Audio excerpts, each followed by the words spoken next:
Bonjour et bienvenue sur la chaîne EV. Aujourd'hui, on va tester les capacités électriques d'une voiture dont tout le monde parle en ce moment. C'est la MG4. Je sais pas si vous la voyez. Parce que, voilà. Ah, c'est peut-être mieux là. Dans sa version avec la grosse batterie, finition Luxury. Donc c'est un road trip qu'on va faire aujourd'hui. Quitte à la comparer, autant la comparer avec des voitures équivalentes sur le marché. Enfin, des voitures équivalentes en termes de performance électrique et de routière, etc. Ouais. Donc on a choisi la Mégane E-Tech en version 60 kWh. Donc c'est la Optimum Charge iconique. C'est aussi la plus haut de gamme de la Mégane en fait. C'est pour ça que Fabien est avec nous. Voilà. C'est sa voiture. Oui, bienvenue Fabien. Merci d'être là et de nous prêter main forte. Avec grand plaisir. On le voit partout en fait lui, non? On le voit tout le temps. Et la Tesla Model 3 SR Plus de 2021, toutes les trois ont une autonomie d'environ 430 km, donc c'est vraiment une bonne base de comparaison. Alors vous allez dire, ok, mais les deux véhicules avec lesquels on va comparer la MG4 coûtent beaucoup plus cher, ouais. Mais nous ce qui nous intéresse c'est les performances. C'est ça, c'est que surtout qu'elles coûtent plus cher, mais elles ont potentiellement des aides à la conduite différentes, un qualificateur différent, des conforts à bord différents. Et mais par contre au niveau capacité électrique pure, c'est ça qu'on va essayer de comparer aujourd'hui en mettant aussi pourquoi potentiellement elle va le plus cher et pour quelle raison prendre plutôt celle-là ou celle-là. Et donc, ce qui est intéressant, c'est de savoir est-ce que ça vaut le coup de payer moins cher pour cette voiture ou est-ce qu'il y a vraiment un écart. Du coup, qu'est-ce qu'on y perd potentiellement à payer moins cher en prenant une MG4? Tout à fait. Du coup, qu'est-ce qu'on va faire? On va simuler un week-end, un petit 200 km aller, 200 km retour. Direction l'Espagne. Mais on s'arrête à la frontière. On s'arrête juste avant, pas de tapas pour aujourd'hui. C'est ça. Donc on s'arrête à Cibourg, en dessous de Saint-Jean-de-Luz, juste avant la frontière. Ça avait l'air mignon. Et au retour, on fera une petite charge pour voir un petit peu les capacités de recharge de nos trois véhicules et savoir laquelle en fait finalement aurait pu repartir en premier et donc faire le chemin le plus rapidement possible. Mais on fait pas de course aujourd'hui, on reste vraiment tous ensemble, on se compare. C'est la balade. C'est la balade. C'est le week-end. Trois potes qui partent en bagnole mais qui sont trop cons pour prendre une voiture chacun. C'est vrai, qui préfèrent polluer. Voilà. Ouais. Chacun sa bagnole. On est tous à 100% là, plus ou moins. Enfin non, moi je crois que je suis à 97. Ouais, ta voiture elle bloque à 97, je sais pas pourquoi. Ouais. Moi j'étais à 100% mais le temps que Nana qu'on prépare tout, je suis à 98 je crois. Et toi t'es à 100%, donc on va y aller et c'est parti. Allez, on y va. On y part. Alors, ce qu'on va faire c'est que on va régler nos GPS. Moi avec la Tesla c'est assez pratique, je retrouve le lien que j'avais dans Discord. Ok, ça m'ouvre Google. Alors là je le montre à la caméra. Ça m'ouvre Google, donc on va là et là je fais partager Tesla et hop là. C'est quand même moche, t'as le lien destination machin et en dessous il y a marqué pour la MG, l'adresse physique est 45 avenue machin. Oui, parce que en message Discord, je lui ai dit pour toi, il faudra que tu rentres l'adresse physique. Alors moi, je suis prévu, mon arrivée est prévue à 38%. Il y a 194 km. N'oubliez pas de remettre un trip à zéro. Bon, c'est bon, j'ai trouvé via le GPS en indiquant l'adresse, j'ai pu trouver. Y aller, il me dit que j'arriverai à 15h02, 193 km. J'arrive dans 2h05 à 37%. 37? Ah, moi 38, c'est marrant ça. Ouais, mais toi t'es à 97, non? Ouais, puis j'ai une plus petite batterie que toi, hein. J'ai une 52,5, toi t'as 60. Bon, vous êtes prêts les amis? Je suis prêt. Allez. Je précise donc qu'il fait 25 degrés. Le temps est un peu grisâtre, mais a priori on va retrouver du soleil sur la côte basque. Nous allons à Cibourg, mais ça on l'a déjà dit. Écoutez, si vous voulez, je passe devant. Allez. Non, c'est la MG4 qui passe devant. C'est une vidéo dédiée à la MG4. Ouais, sauf que du coup, je pars devant, mais je suis en dernier qui repasse devant. Parce que c'est par là. Il manque que le gyrophare et la DDE nous ouvre la voie en fait. D'ailleurs, je sais pas si... la voiture est orange et je me suis quand même habillé pour l'occasion quand même. Voilà. C'est ton ADN, de toute façon. Si c'était au moins le jour où il fallait que je sois orange, c'était aujourd'hui quoi. Malheureusement, ouais. Là, tu vois, même moi qui suis daltonien, ça me choque un peu quand même. Donc on a oublié de préciser évidemment que c'est Alex qui est au volant de la MG4. Au cas où on m'est pas reconnu. Fabien au volant de la Mégane. Cette Mégane qu'on commence à voir partout dans les vidéos. Hein. Dis donc, mais ce serait pas le succès de l'année? Mais bien sûr. Et puis moi au volant d'une Model 3. Moi ce que je vous propose c'est de faire une petite présentation de vos autos. Alex. Donc la voiture là c'est donc la MG4. C'est la finition Luxury, donc la plus haut de gamme. Elle est donnée pour 435 km en WLTP. 204 chevaux. Au niveau taille de batterie d'ailleurs c'est la 64 kWh. Elle peut charger en DC jusqu'à 135 kW. Et au niveau 10-80%, elle le fait aux alentours des 35 minutes. Elle est donnée officiellement pour 35 minutes, mais en fait, elle fait beaucoup mieux que ça. Et je pense on va le voir sur ce road trip. Bah, surtout que là, on a les bonnes conditions pour que les températures soient bonnes, que même les préconditionnements actifs ou pas, je pense que ça fera le job. Fabien, qu'est-ce que c'est comme voiture? Je ne reconnais pas. Oui. Alors ça vient juste de sortir, c'est français, c'est une Renault Mégane E-Tech en version iconique Optimum Charge. Elle est donnée pour 433 km WLTP. Donc on est équivalent à la MG5, on est d'accord, la MG4 pardon. La MG4, et en termes de puissance, t'es à combien toi Alex? 204 chevaux. Alors, moi je suis à 220, bon c'est kiff hein. 60 kWh de batterie, et en termes de recharge, on est sur un pic à 130 kW sur courant continu. Bon, après la courbe de charge de la Renault Mégane, tout le monde la connaît. Hein. Et donc elle est donnée pour faire du 10-80 en 35 minutes. Tu veux dire la droite de charge? la droite décroissante de charge, c'est ça, voilà. Voilà. La piste noire de charge, moi je dirais. C'est dès que t'es en haut, ça redescend direct. Et donc elle est donnée pour faire du 10-80 en 35 minutes. Voilà, c'est le modèle, c'est le modèle haut de gamme. Donc toi aussi Alex, je crois.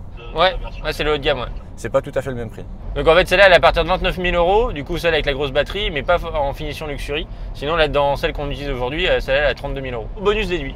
Et bah, la Mégane de Fabien, il l'a pas payé ce prix-là parce que le prix a augmenté depuis. Mais en gros, avoir une grande autonomie, nanan, c'est à partir de 39 000 €.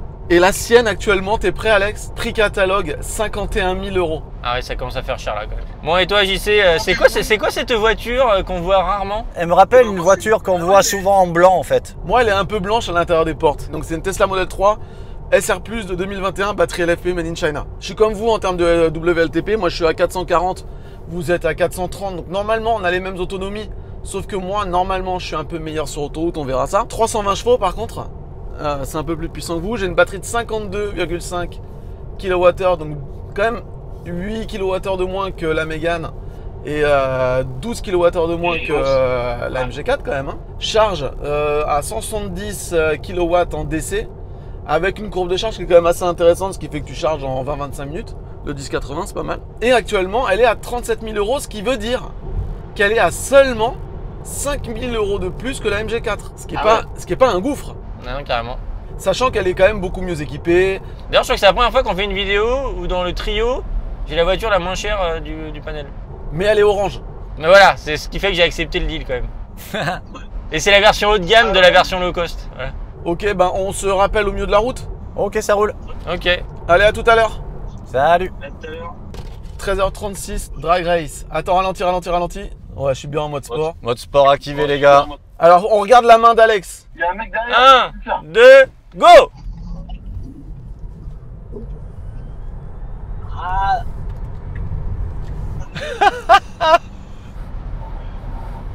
Pour une fois, je gagne un drag race. Wouh!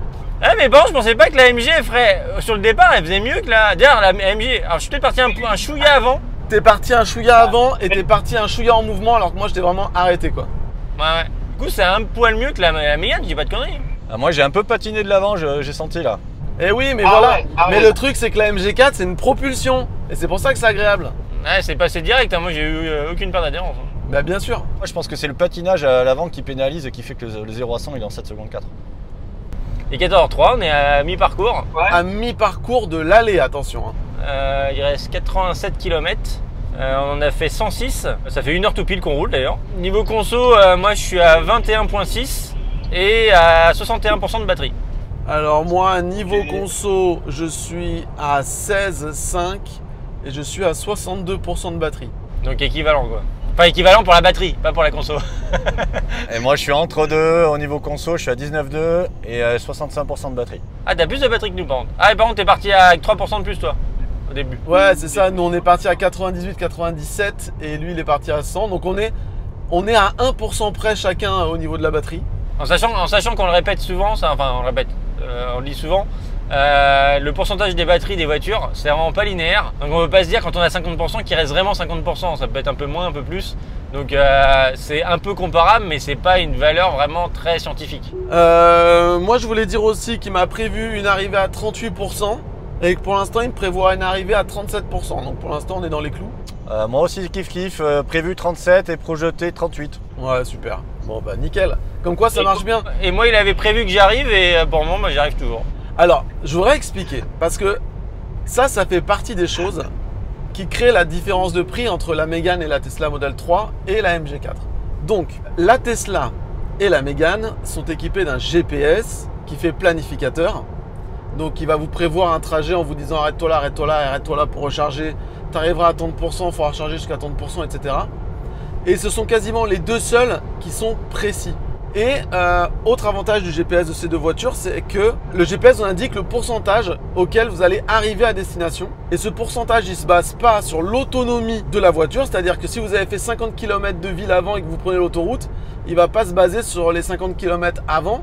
Il va vraiment se baser, sur la route que vous allez prendre, sur le dénivelé, sur la météo, etc. Et sur les datas des autres usagers avant qui ont fait ce chemin avec la même voiture des dizaines et des dizaines de fois, pour prévoir un pourcentage hyper précis. Et là, on le voit, on a déjà fait la moitié. Et la Mégane et la Tesla, la Mégane qui tourne avec Google et la Tesla qui tourne avec l'OS Tesla, eh ben, elles sont toujours à 1% près. Donc, c'est vraiment parfait. Et ça, c'est vraiment un avantage quand même considérable par rapport à la MG qui, elle, n'en est pas équipée. Elle est vraiment équipée d'un GPS normal avec juste un truc qui calcule l'autonomie suivant les 50 ou 100 derniers kilomètres. Et par contre, qui te dit pas pour autant à quel pourcentage t'arrives. Il n'y a même pas d'estimation au-delà de la data. Il n'y a même pas d'estimation de pourcentage à l'arrivée. Exactement. Et moi, je vais vous donner un exemple concret de l'intérêt du système. C'est qu'un jour, je rentre de Bordeaux avec la Tesla. J'avais quelque chose comme, je sais pas, 20-30% de batterie, je sais pas. J'ai mis le GPS vers chez moi. Et le GPS m'a dit que j'arriverais à 5% à la maison. Et ben du coup, je me suis pas rechargé, j'ai été jusqu'à la maison, je suis bien arrivé à 5%, j'ai pu me recharger à la maison. Alors que si j'avais été en MG, ben, j'aurais eu trop peur, je pense que j'aurais eu peur d'être limite et tout. Je pense que j'aurais fait une recharge sur la route. Donc voilà, c'est aussi la raison pour laquelle la Renault et la Tesla coûtent un peu plus cher que la MG. Après, il y a des voitures qui coûtent même plus cher que ça. Comme récemment, on a essayé l'Enyaq avec qui on a fait le road trip. Et là, pour le coup, il y a un pourcentage d'estimation, mais qui n'est pas du tout basé sur la data, qui est juste basé, comme tu disais tout à l'heure, sur les derniers kilomètres. Et du coup, qui est fiable que si tu fais que de l'autoroute, en fait. Qui est pas fiable, c'est pas fiable du tout. Au niveau aide à la conduite, bon, on sait que la Mégane, c'est du bonheur, n'est-ce pas Fabien? J'approuve, c'est top. Voilà, ça, on a déjà fait des vidéos là-dessus, regardez-les. Vraiment, le régulateur adaptatif de la Mégane, c'est un régal. La Tesla, pareil, vous connaissez, le fait qu'à chaque fois qu'on change de voie, il faut déconnecter l'autopilote, c'est un petit peu relou. Et toi, Alex, l'autopilote, t'es en kiff ou pas? Alors, j'ai voulu jouer le jeu, franchement, parce que le but, c'est d'essayer la voiture. Donc, j'avais laissé les régulateurs adaptatifs et le maintien dans la voie. Mais en fait, avec le maintien dans la voie, on n'arrête pas de se battre avec la voiture parce qu'elle n'arrête pas de vouloir tenir à gauche, à droite. Et du coup, on est plus concentré limite que si on conduisait normalement. Et surtout en luttant contre la voiture. Donc après une centaine de kilomètres, j'ai fini par le désactiver. Par contre, je garde le régulateur adaptatif, mais même lui, il est un peu flippant. Il est capable de mettre des coups de frein quand on double des camions, un peu en mode freinage fantôme Tesla, mais sauf que là, c'est tout le temps. En fait, c'est pas une fois par mois, c'est vraiment, ça arrive très souvent. Du coup, c'est pas très rassurant, quoi. Contrairement au freinage fantôme Tesla qui vraiment freine fort, là, c'est des micro coups de frein, comme si on te mettait des petits sur la pédale de frein pour te faire flipper, mais c'est tout. C'est ça, c'est très très bizarre. Donc ouais, au niveau assistance, ouais, c'est incomparable avec la Tesla ou la Mégane. C'est pas fini, on va dire. Donc du coup, ça peut expliquer le fait aussi que la Tesla et la Mégane coûtent un peu plus cher. Sinon, en termes de confort, la MG4, confort, bruit à bord, etc. Bah, franchement, j'ai pas vraiment de reproches à faire. Il y a des petits bruits d'air, mais voilà, comme beaucoup de voitures. Enfin, c'est pas quelque chose qui me perturbe là depuis tout à l'heure dans la voiture. Bah, j'ai pas de reproches particuliers en fait, c'est plutôt pas mal. Bon bah ok, bah écoutez, on arrive dans 45 minutes, c'est dans pas longtemps. Hein. Bon bah on se retrouve un peu avant l'arrivée. On va essayer de manger une glace au bord de l'eau. C'est celui qui a le plus petit pourcentage batterie qui paye. Bon, mais je vais rouler à 90 du coup. À tout à l'heure. Ouais. Bon allez, à tout à l'heure. Salut. Ok, bon bah voilà, il est 14h49, ça fait 190 km qu'on roule, c'est ça? Ouais, 188 pour moi. Et on sort de l'autoroute. Allez, on parle conso peut-être? Allez, moi je pense que c'est moi qui est la plus grosse, 21 kWh au 100. Et ben moi je suis à 15,9. Et moi je suis à 19 tourons. Et en pourcentage batterie, je suis à 35%. Moi je suis à 37. 39. Ça bouge pas, toujours 3 d'écart avec tout le monde, c'est incroyable. Donc j'avais arrivé prévu à 38, j'arrive à 36, donc j'ai perdu 2%. Et toi Fabien? Moi arrivé à 38, je crois que j'ai pas bougé. Toi Fabien il t'avait dit 38, 37 ou 39, je sais plus, à la base. Moi il m'avait dit 37 et là il m'annonce 38. j'arrive avec 1% de plus que prévu. Ah ouais, moi j'arrive avec 2% de moins. Tu vois, Google est un peu plus pessimiste. Ouais. Ce qui est mieux d'ailleurs. Comment c'est mignon là, les maisons. Ah, c'est trop canon là, franchement. Donc là, on est en plein Pays Basque. J'ai sorti la perche par la fenêtre. J'ai fait la voiture Google. C'est moi. Je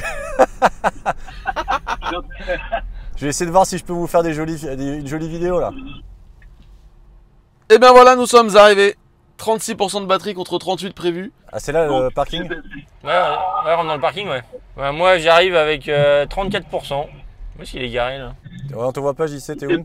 Je suis au fond. Vraiment aller le plus près de l'eau possible. Ah, c'est bon, je te vois. Voilà. Bienvenue à Cibourg. Eh les gars, avant de sortir des voitures, dites-moi, vous êtes à combien en conso? Alors, je suis à 20.7. 18,8. 15,7. Bon allez, on va essayer de prendre un peu l'air et on repart. Hello. Ça va? Carrément. Là, il fait une chaleur, il fait 28 degrés. On est en été ici. Donc voilà, on est tous les trois à côté du fort de Cibourg. On est vraiment à la pointe sud-ouest de la France, là. Un peu plus loin, c'est l'Espagne.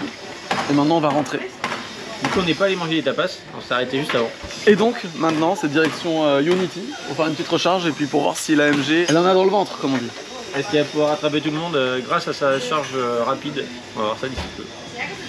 Donc si jamais je veux aller à Unity, j'ai tapé Unity, il me propose la session de Laben. Moi il me dit que c'est dans 34 minutes. Moi, il me prévoit une arrivée à 16h29, donc dans 30 minutes. Et je vais arriver là-bas avec 23%. Moi j'arrive là-bas à 24%. Ok. On peut chercher des bornes dans la voiture? Ouais, mais moi, ça marchait pas. Ouais, ça a l'air un peu vide. Ouais, attends, je refais une recherche normale. Alors, sur la Mégane et sur la Tesla et sur la MG, il y a un système qui va préconditionner les batteries pour la recharge rapide. Le concept, c'est quoi? C'est de mettre la batterie à la température parfaite pour qu'elle puisse encaisser la puissance maximale. Mais il y a une grosse différence entre la MG4 et les deux autres, c'est que sur les deux autres, c'est automatique. C'est-à-dire qu'à partir du moment où tu pointes une borne dans ton GPS, une borne rapide, la voiture va gérer le préconditionnement pour que tu arrives dans les meilleures conditions. Alors que sur la MG, Alex, tu peux nous montrer comment on active? Donc ouais, sur la MG, pour lancer le préconditionnement, en fait, c'est manuel. Donc on va sur l'accueil, ici, consommation électrique, et là, on clique sur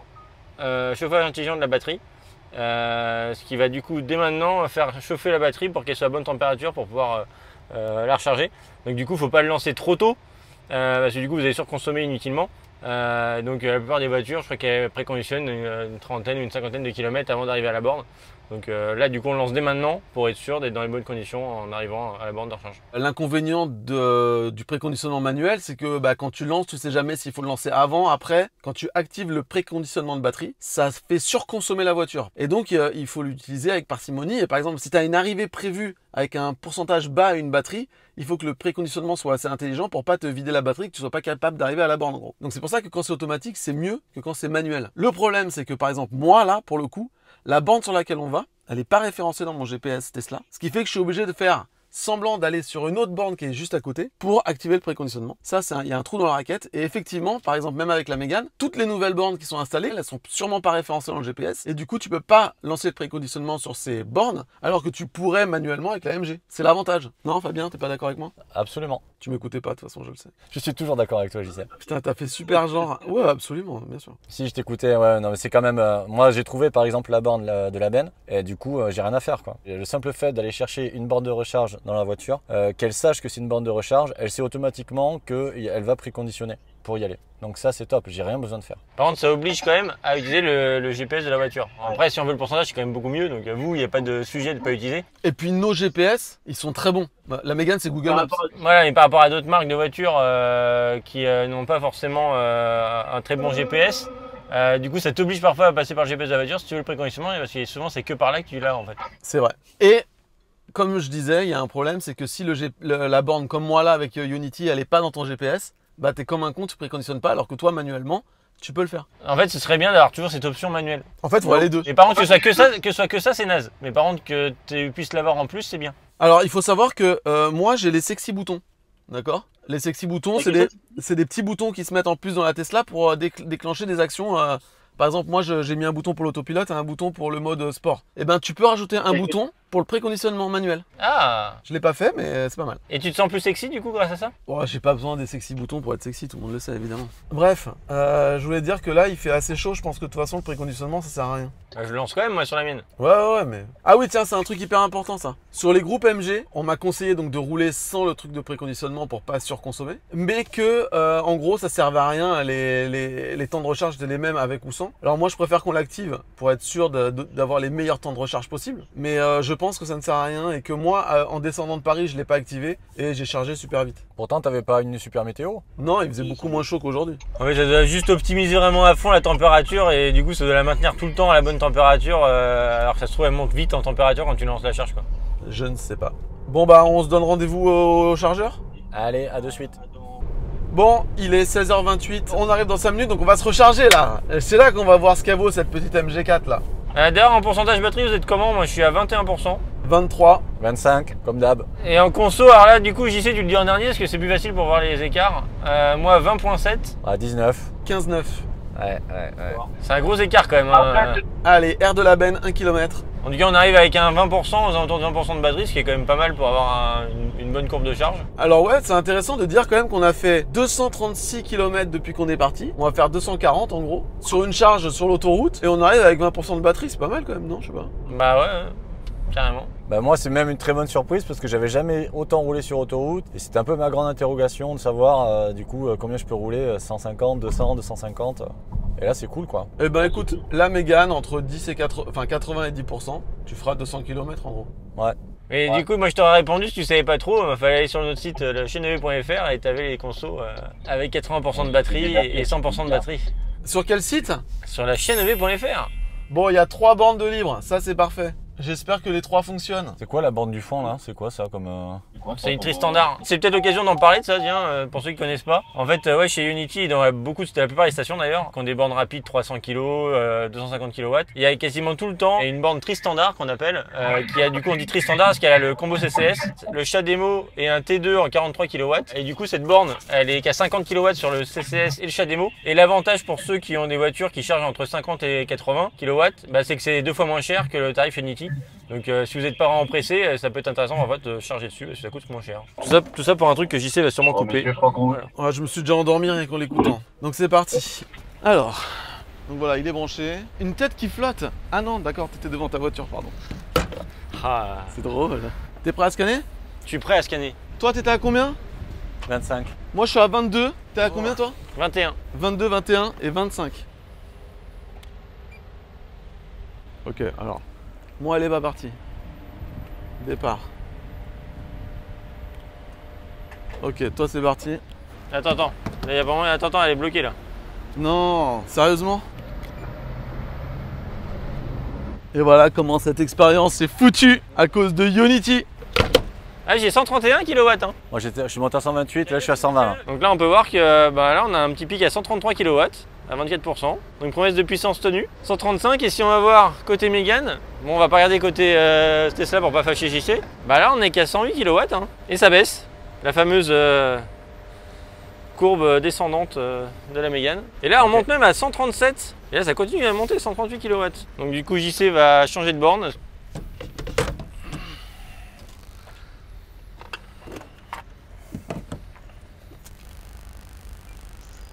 Ok. Ah, ça communique. 21% encore avant d'arriver à Cestas. Voilà, là pour l'instant, tu arrives à moins 21%, c'est ça? Ouais. Donc ouais, il faut que tu montes encore de 31% en gros. Ouais, si je vais Pour avoir arriver à 10. 10%. Ouais.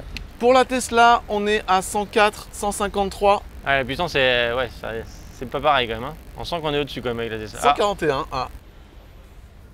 Et on est, Ah, ouais, voilà. 139 kW, c'est À bluffant. 38%, on est encore à 139 kg. Et surtout que ça fait que monter. Tu vois, en fait, la Oui. puissance, elle a fait comme ça pour choper son palier, alors que la Mégane, elle a fait hop et elle fait que descendre. Elle. Ouais. Là, on est à 139. Là, on est même plus haut que la Tesla. Alors moi, ce que je vais faire, c'est que je vais dans le GPS là. C'est l'aire sur laquelle on va se rendre ici, Shell. Hop, je dis que j'y vais. Voilà. Donc là, ça me dit en gros que je vais arriver avec moins 16%. Là où on veut aller à Cestas. Donc ça veut dire qu'il faut que je charge juste en gros 26% de plus qu'actuellement, c'est-à-dire en gros que j'arrive à 47, 57.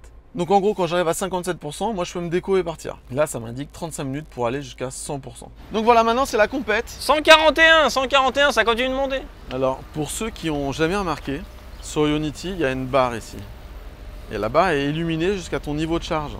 Ça permet de loin de savoir où Ça marche pas tout le temps. Ça marche pas tout le temps, mais là ça marche. Alors, petit point, ça fait 8 minutes et on en est à 51% sur la MG.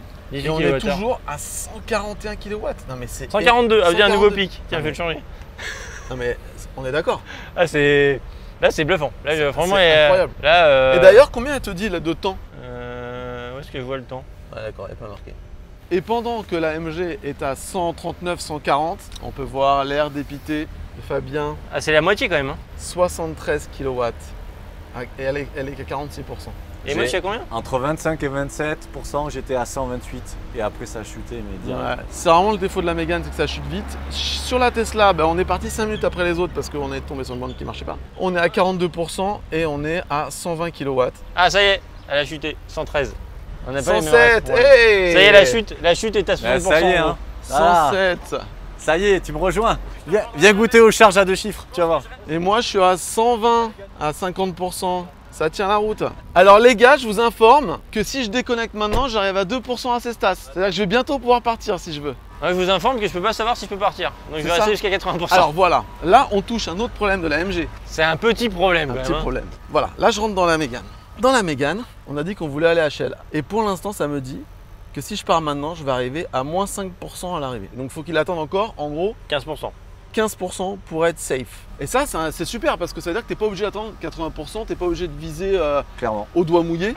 Et surtout si tu veux optimiser. En plus, c'est rassurant. Tu as besoin de te dire est-ce que je vais pouvoir atteindre la borne suivante. Voilà, donc c'est génial. Alors après, tu as des modes no-brain où tu pas ces pourcentages, où tu t'en sors un peu quand même. Et du coup, c'est la MG. Et c'est ce que j'ai moi, par exemple, chez Hyundai, c'est pareil. C'est que du coup, là, vu que tu sais pas trop, à chaque fois, tu te charges à 80%. Oui, mais elle charge vite, mais tu attends toujours 80%. Mais Elle charge plus lentement, mais tu peux partir à 65. Mais finalement, Vu que la courbe de charge, surtout avec la Mégane, c'est encore mieux de le faire avec la Mégane parce que vu que sa courbe est vraiment indescendante, vaut mieux couper le plus tôt possible pour y avoir pu charger dans des puissances assez acceptables.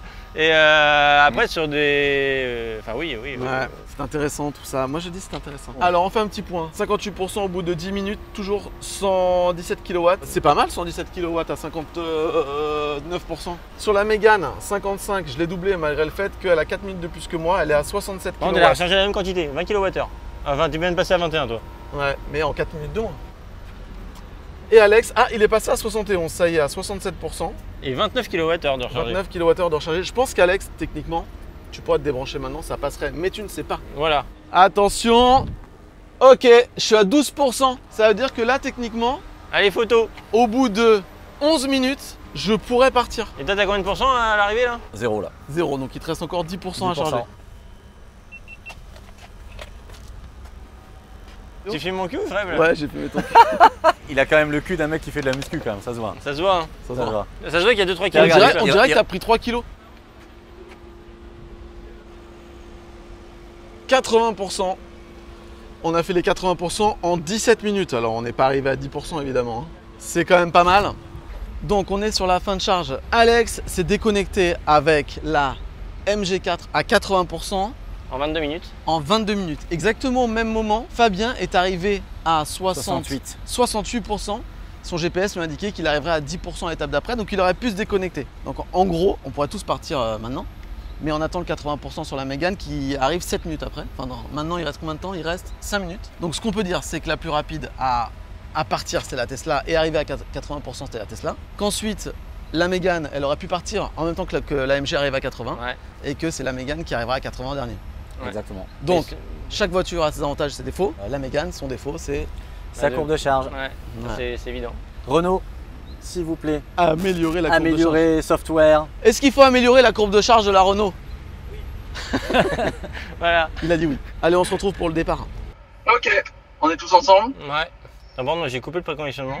Ah oui, c'est bien de couper le préconditionnement. Donc, on s'en va de la station Unity de la Benne, où il y avait encore une station en panne, bien sûr. Enfin, il y avait encore une borne en panne plutôt. On a déconnecté la Mégane à 80%. Donc, la Mégane a mis 31 minutes à arriver à 80%. La MG4 en a mis 22. Et la Tesla en a mis 17. L'avantage d'avoir une petite batterie. Plus la batterie est petite et moins il y en a à remettre dedans pour remonter vite en pourcentage. Et plus elle charge vite, bah plus forcément elle remonte vite en pourcentage.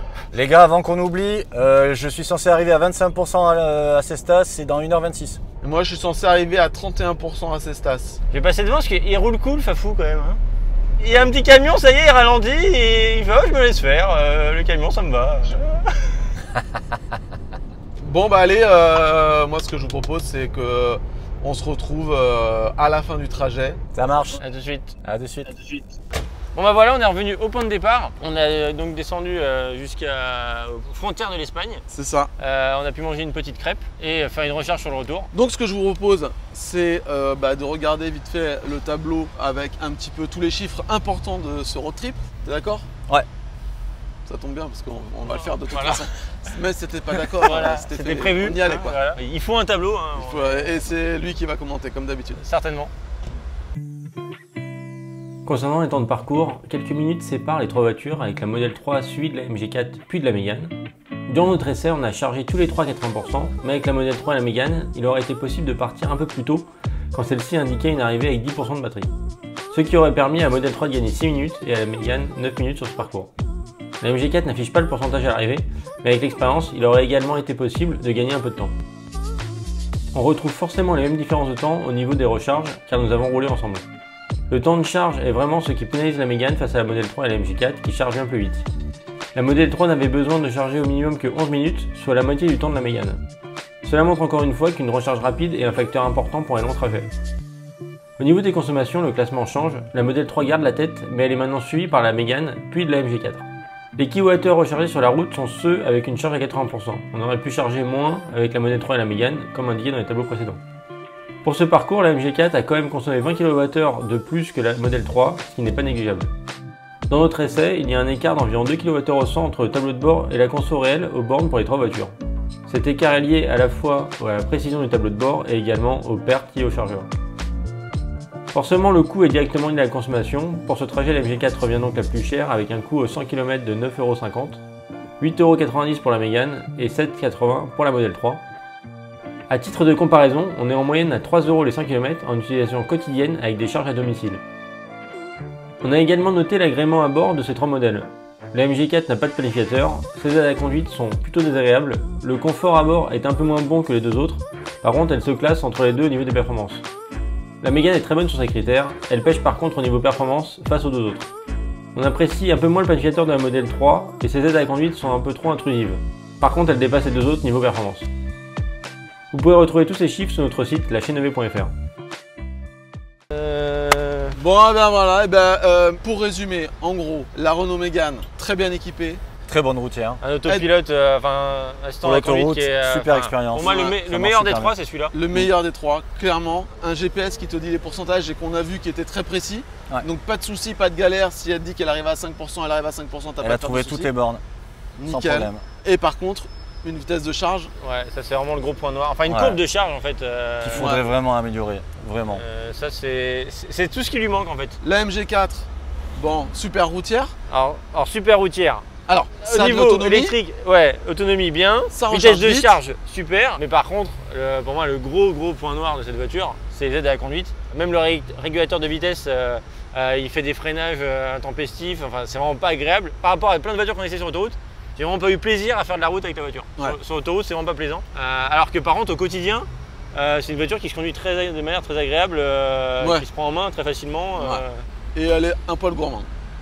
Oui, c'est compensé par une vitesse de charge qui est quand même acceptable. Et enfin, la Tesla Model 3, donc c'est une SR+, c'est pas une propulsion. La propulsion, elle avait des capacités un petit peu supérieures aux deux autres, avec 50 km d'autonomie en plus, en gros.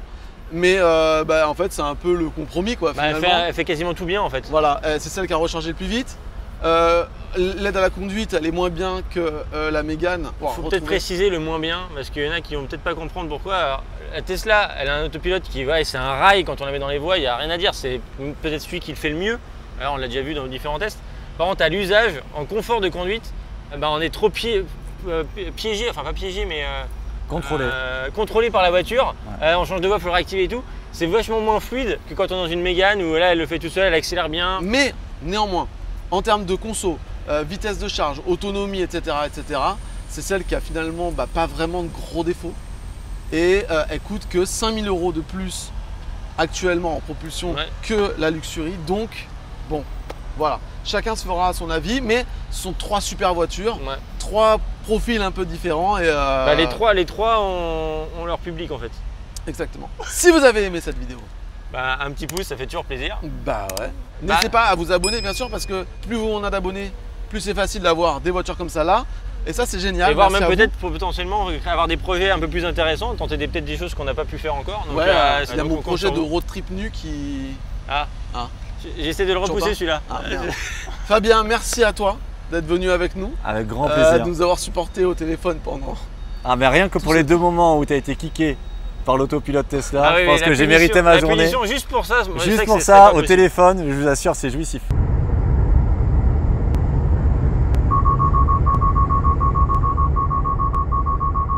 Parce qu'on s'est quand même arrêté 2 fois, on l'a pas vu, mais on s'est arrêté 2 fois juste pour qu'il puisse sortir de la voiture, pour réactiver, pour qu'il ait enfin le droit de réutiliser l'autopilote, parce qu'on lui avait dit non, t'as plus le droit, t'as pas été un bon élève. T'as été puni. Arrête ça, Elon. Et pareil, suivez-nous sur Insta, on est également sur Facebook. Et sinon, il y a Discord où là vous pouvez directement échanger. Alors, plus avec la communauté, nous on passe de temps en temps, pas tout le temps. Le lien est dans la description. Voilà. D'ailleurs, Fafou, c'est Fafou. Oui. Fafou de Bordeaux, c'est lui. C'est moi. Voilà. Allez. Et sur ce, à la prochaine pour une autre vidéo. À très bientôt. Ciao. Ciao.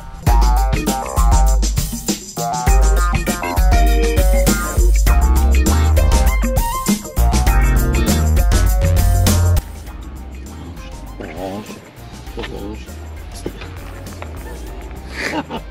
Il a un caleçon orange. Mais non, mais sérieux? Tu sais que ça sera dans la vidéo ça.